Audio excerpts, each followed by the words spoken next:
Hello people, welcome back to my channel that is geography reveal. So आज हम दोबारा से क्लास 9 का ही चैप्टर 3 लेंगे, दैट इज़ ड्रेनेज, जिसमें हम पर्टिकुलरली पेनिनसुलर रिवर्स कवर करेंगे। इससे पहले हमने हिमालयन रिवर्स के बारे में बात करी थी और उससे पहले की वीडियो में हमने ड्रेनेज पैटर्न कवर किया था। So without any further ado let's get started with the chapter. So हम पेनिनसुलर रिवर्स की बात करेंगे। आप लोगों को पता है पेनिनसुलर रिवर्स क्या होती हैं? वो रिवर्स जिनमें सीज़न में ही पानी होता है, उसके अलावा इनमें पानी नहीं होता। और हमने लास्ट क्लास में ये भी बात करी थी कि ये कहीं स्नो माउंटेन से नहीं आती हैं, कहीं से पानी से मेल्ट होती हुई घूमती हुई नहीं आती हैं। लंबा कोर्स नहीं होता है बहुत ज़्यादा, और थोड़ा शैलोअर कोर्स होता है। ठीक है, तो आज हम बहुत सारी पेनिनसुलर रिवर्स के बारे में बात करेंगे। तो हम सबसे पहले स्टार्ट कर देते हैं महानदी रिवर से। सो महानदी कहाँ से ओरिजिन होता है इसका? सिहावा, जो कि रायपुर डिस्ट्रिक्ट ऑफ छत्तीसगढ़ में है। ठीक है, कहाँ से जाती है ये? उड़ीसा से होती हुई बे ऑफ बंगाल में अपना पानी डिस्चार्ज करती है। It is seasonal in nature. आगे बात करेंगे गोदावरी रिवर की। Godavari rises from Nashik district of Maharashtra. ठीक है, इसकी ट्रिब्यूटरीज कौन कौन सी हैं? Penganga, Indravati, Pranhita and Manjra.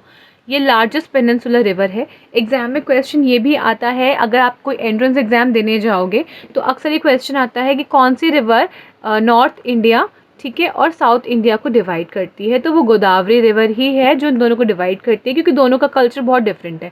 North India का कल्चर एकदम अलग है और साउथ इंडिया का कल्चर एकदम अलग है। तो जो वो रिवर जो कल्चर डिवाइड करती है वो गोदावरी रिवर है।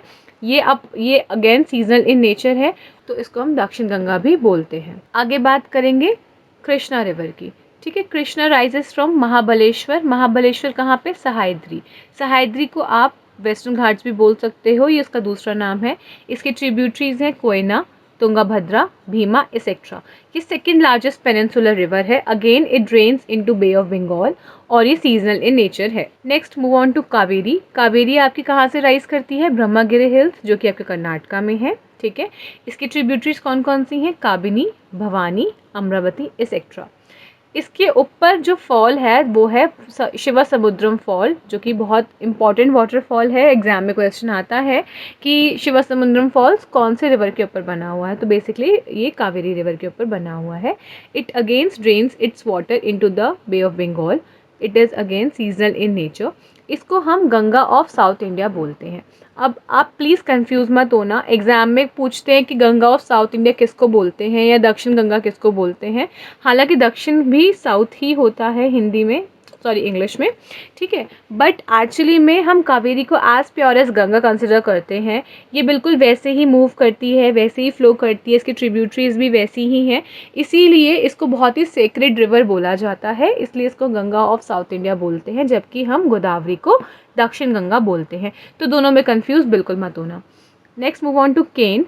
केन आपकी कहाँ से निकलती है? जबलपुर डिस्ट्रिक्ट। ये कहाँ पर है? आपका मध्य प्रदेश में है। ठीक है, आगे बात करते हैं चंबल रिवर की। तो चंबल रिवर तो हम सबको पता है। ठीक है, मालवा प्लेटू से इसका ओरिजिन है, जो कि मध्य प्रदेश में है। ये फेमस है अपनी बैड लैंड टोपोग्राफी के लिए, जिसको हम बीहड़ भी बोलते हैं, दैट इज़ रिवाइंस। सो बेसिकली इसमें बहुत टाइप का इरोजन होता है। बेसिकली स्टार्टिंग से अगर हम स्टार्ट करें तो पहले शीट इरोजन होता है। शीट इरोजन के बाद आपका गली इरोजन होता है, और गली इरोजन के बाद जब गली इरोजन जो गलीज़ हैं आपकी वो बड़ी हो जाती हैं, उनको हम रिवाइंस बोलते हैं।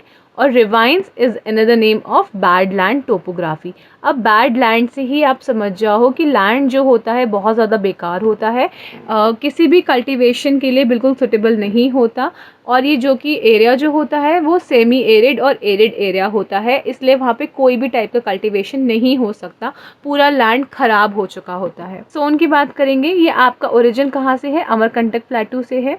अच्छा, एक चीज़ याद रखना कि सोन और नर्मदा दोनों का ही ओरिजिन अमरकंटक प्लेटू से है, बट आपकी जो नर्मदा है वो इस तरफ मूव करती है, मतलब कि आपका वेस्ट की तरफ मूव करती है। ठीक है, और आपका पानी जो है अरेबियन सी में ड्रेन कर देती है। बट थोड़ा सी दूरी पे जाकर आपका जो सोन है वहाँ राइज करती है, और ये ऑपोजिट चलती है। ठीक है, ऑपोजिट मतलब कि ईस्ट की तरफ मूव करती है। और मैंने लास्ट टू लास्ट क्लास में जब हमने ड्रेनेज कवर किया था तो मैंने आपको बताया था कि जो तापी और सोन है और नर्मदा है ये सब आपकी पैरेलल ड्रेनेज पैटर्न फॉलो करते हैं, ठीक है। और मोस्टली रिवर्स ईस्ट की तरफ ही क्यों मूव करती हैं, क्योंकि वो थोड़ा लोअर लैंड है, ठीक है, मतलब कि वहाँ पे हाइट कम है, इसलिए सारी रिवर्स वहाँ जाती हैं। तो जो सोन है आपकी पटना के भी वेस्ट में जाती है गंगा को मिलने के लिए, ठीक है। तो कहाँ मिलती है, ये दोनों मर्ज करते हैं नियर पटना इन बिहार। तो it is again seasonal in nature. Tapi की बात करेंगे। तापी आपकी मुल्ताई से निकलती है। मुल्ताई कहाँ पर, आपको बैतूल डिस्ट्रिक्ट ऑफ मध्य प्रदेश में है। ये भी अपना पानी अरेबियन सी में ही ड्रेन करती है और सीजनल इन नेचर है। तापी नर्मदा दोनों आपकी रिफ्ट वैली से होती हुई जाती हैं, ठीक है। सोन तो नहीं जाती क्योंकि ये तो बिहार जा रही है मिलने, पर दोनों ही आपकी अरेबियन सी में ड्रेन होती हैं और दोनों ही रिफ्ट वैली से गुजरती हैं, ठीक है। एग्जाम में क्वेश्चन आता है। बात करते हैं लूनी की। लूनी आपकी पुष्कर से निकलती है। पुष्कर मेला आपने सुना होगा। कहाँ पर है ये पुष्कर, ये राजस्थान में है जगह, बहुत सुंदर यहाँ पे मेले लगते हैं, आप कभी विंटर्स में ज़रूर विजिट करना, ठीक है।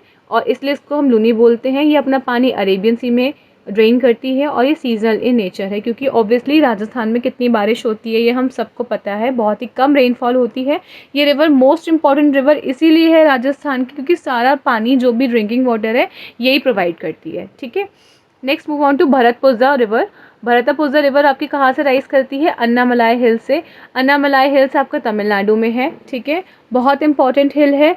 और एग्जाम में क्वेश्चन आता है कि साउथ से नॉर्थ तक आप हिल्स अरेंज करो, तो सदर्न मोस्ट हिल बच्चे अक्सर अन्नामलाई मार्क कर कर आते हैं। जब मैंने आपको इंडियन फिजिकल लैंडफॉर्म्स पढ़ाया था तब मैंने आपको बताया था कि जो अन्नामलाई है वो सदर्न मोस्ट हिल नहीं है, सदर्न मोस्ट हिल आपकी कार्डमम हिल है, ठीक है। ये अगेन सीजनल इन नेचर है। सीजनल क्यों है, अब आप बोलोगे कि मैम साउथ में तो बहुत पानी होता है, बट बच्चों एक्चुअली में साउथ में पानी तो होता है, वहाँ पे वेस्टर्न घाट्स भी है, ग्रीनरी बहुत ज़्यादा है।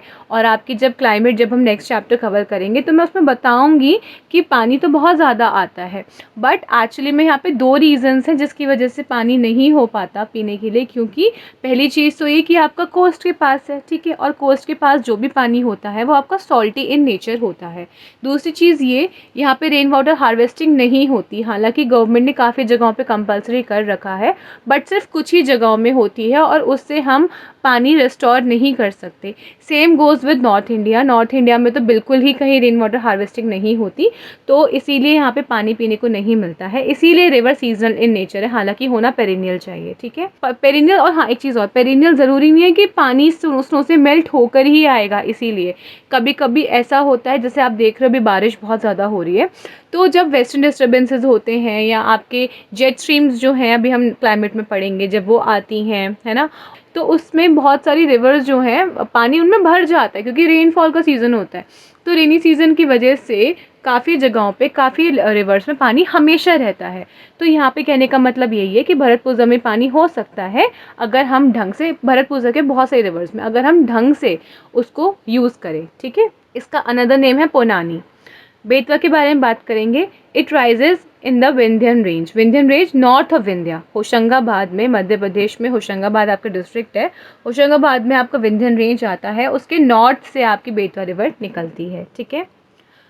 ये देख लो, लूनी, बेतवा, नर्मदा, तापी, महानदी, गोदावरी, कृष्णा, चंबल। सो बेसिकली ये सब हैं। इसके अलावा बहुत सारी रिवर्स हैं जो इसमें मार्क नहीं हो रखी हैं, क्योंकि ये मैप थोड़ा छोटा था। आप लोग क्या कर सकते हो, एक फिजिकल मैप ला सकते हो और उसमें ऐसी जगहें बना सकते हो कि कौन सी रिवर कहाँ से निकलती है, अपने याद करने के लिए। तो ये बहुत हेल्पफुल हो जाएगा और आगे जाके भी आपको बहुत हेल्प मिलेगी। So thank you so much. I hope आपको ये चैप्टर समझ में आया होगा जितना मैंने बताया है। तो अगर समझ में आया है तो please like, share, comment and subscribe to my channel. Comment करके मुझे ज़रूर बताना आपको कैसा लगा और अपने फ्रेंड्स के साथ शेयर ज़रूर करना। Thank you so much. मिलते हैं नेक्स्ट वीडियो में। Bye bye.